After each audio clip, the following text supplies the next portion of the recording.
School സമയത്തിൽ എന്തെങ്കിലും ഒരു വിഭാഗത്തിന് മാത്രം സൗകര്യം ചെയ്തു കൊടുക്കാൻ കഴിയില്ലെന്ന് വിദ്യാഭ്യാസ മന്ത്രി വി ശിവൻകുട്ടി. പ്രത്യേക സമൂഹത്തിന്റെ പേര് പറഞ്ഞ് ഗവൺമെന്റിനെ വിരട്ടുന്നത് ശരിയല്ലെന്നും മന്ത്രി വി ശിവൻകുട്ടി പറഞ്ഞു. സ്കൂൾ സമയമാറ്റം അശാസ്ത്രീയമാണെന്ന് സമസ്ത AP വിഭാഗവും പ്രതികരിച്ചു. എല്ലാ വിഭാഗങ്ങളുമായും കൂടിയാലോചന നടത്തണമെന്ന് INL ആവശ്യപ്പെട്ടു. സ്കൂൾ സമയമാറ്റത്തിൽ ജനാധിപത്യ വിരുദ്ധമായ സമീപനമാണ് സർക്കാർ സ്വീകരിച്ചതെന്ന് PK കുഞ്ഞാലിക്കുട്ടിയും പ്രതികരിച്ചു. സ്കൂൾ സമയമാറ്റത്തിനെതിരെ പ്രക്ഷോഭം സംഘടിപ്പിക്കുമെന്ന സമസ്ത EK വിഭാഗത്തിന്റെ പ്രഖ്യാപനത്തിന് പിന്നാലെയാണ് സർക്കാർ തീരുമാനത്തിനെതിരെ AP വിഭാഗവും പരസ്യ വിമർശനം ഉന്നയിക്കുന്നത്. സ്കൂൾ സമയം വർദ്ധിപ്പിക്കുന്നതിൽ കൂടുതൽ ശാസ്ത്രീയ പഠനങ്ങൾ വേണം. കേരളത്തിന്റെ വിദ്യാഭ്യാസ രംഗത്തെ നേട്ടങ്ങൾ എല്ലാവരുടെയും ഒന്നിച്ചുള്ള മുന്നേറ്റത്തിന്റെ ഭാഗമാണ്.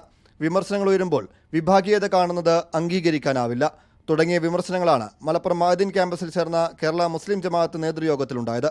സ്കൂൾ സമയമാറ്റം വിദ്യാർത്ഥികളുടെ മാനസികാരോഗ്യത്തെ അടക്കം ബാധിക്കുമെന്നും വിമർശനമുണ്ട്. കുട്ടികളുടെ മാനസികമായ വ്യാപാരവുമായി ബന്ധപ്പെട്ട് അടിസ്ഥാനപരമായ കുട്ടികളുടെ മാനസിക നിലയെ കൂടി മുന്നിൽ കണ്ടുകൊണ്ടാണ് ഒരു സമയമാറ്റവും കൂടുതൽ സമയം ഉപയോഗപ്പെടുത്തുന്ന പ്രക്രിയയും ആരംഭിക്കേണ്ടത്. വിഷയത്തിൽ സർക്കാർ ചർച്ചയ്ക്ക് തയ്യാറാവാത്തത് എന്തുകൊണ്ടാണെന്ന് മുസ്ലിം ലീഗ് ദേശീയ ജനറൽ സെക്രട്ടറി PK കുഞ്ഞാലിക്കുട്ടി ചോദിച്ചു. സർക്കാർ തീരുമാനത്തിൽ എന്ത് വേണമെന്നതിൽ മുസ്ലിം ലീഗ് ആലോചിച്ച് തീരുമാനമെടുക്കുമെന്നും PK കുഞ്ഞാലിക്കുട്ടി പറഞ്ഞു. ജനാധിപത്യ വിരുദ്ധമായ സമീപനം എടുത്തത് ഗവൺമെന്റാണ്. എത്രയോ കാലമായിട്ട് നടന്നുകൊണ്ടിരിക്കുന്ന ഒരു കാര്യമാണ് സ്കൂളും വിദ്യാഭ്യാസവും മതവിദ്യാഭ്യാസവും ഒരു ക്ലാഷ് ഇല്ലാത്ത രീതിയിൽ കൊണ്ടുപോയിക്കൊണ്ടിരിക്കുകയാണ്. അതിനോട് വിരോധം ഉണ്ടാവേണ്ട കാരണം എന്താ? എന്നാൽ തീരുമാനത്തിൽ ഉറച്ചു നിൽക്കുകയാണ് വിദ്യാഭ്യാസ മന്ത്രി.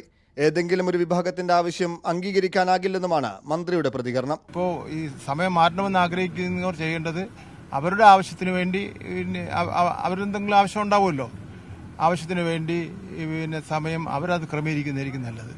അതല്ലാതെ ഒരു പ്രത്യേക സമൂഹത്തിന് പേര് പറഞ്ഞുകൊണ്ട് ഗവൺമെന്റിനെ വിരട്ടുന്നതിനൊന്നും അതൊന്നും ശരിയായിട്ടില്ല. നേരത്തെ സ്കൂൾ സമയമാറ്റത്തിൽ സർക്കാർ തീരുമാനം പുനഃപരിശോധിക്കണമെന്ന് സമസ്ത EK വിഭാഗം ആവശ്യപ്പെട്ടിട്ടും നടപടിയില്ലാതായതോടെയാണ് സമസ്ത പ്രക്ഷോഭം പ്രഖ്യാപിച്ചത്. മീഡിയ 1 കോഴിക്കോട്.